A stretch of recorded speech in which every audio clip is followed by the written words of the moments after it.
মাগুরায় বোনের বাড়িতে বেড়াতে গিয়ে ধর্ষণ ও হত্যার শিকার হওয়া ৮ বছরের শিশু আসিয়া আক্তার হত্যা মামলায় প্রধান আসামি হিটু শেখকে মৃত্যুদণ্ড দিয়েছেন আদালত।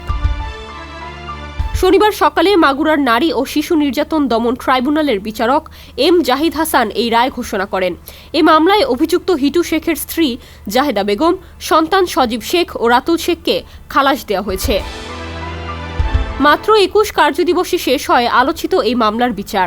ঘটনার ২ মাস ১১ দিনের মাথায় রায় হল।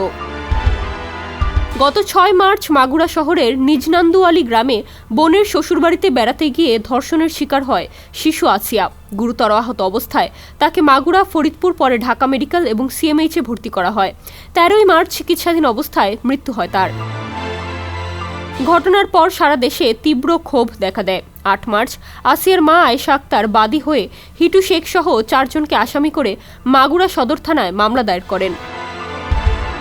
তদন্ত চলাকালে মূল অভিযুক্ত হিটু শেখ সাংবাদিকদের সামনে নিজেকে নির্দোষ দাবি করে এবং শিশুটির বোন হামিদাকে আটক করার আহ্বান জানান। তবে ১৫ মার্চ আদালতে স্বীকারোক্তিমূলক জবানবন্দিতে একাই ঘটনার দায় স্বীকার করেন তিনি।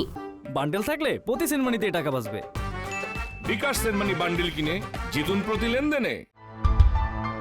ঘটনাটি দ্রুত সময় তদন্ত এবং বিচারিক কার্যক্রম শেষ হওয়ায় সন্তোষ প্রকাশ করেছেন স্থানীয় আইনজীবীরা। তারা শুরুতেই আসামির পক্ষকে কোনো আইনি সহায়তা না দেওয়ার সিদ্ধান্ত নিয়েছিলেন।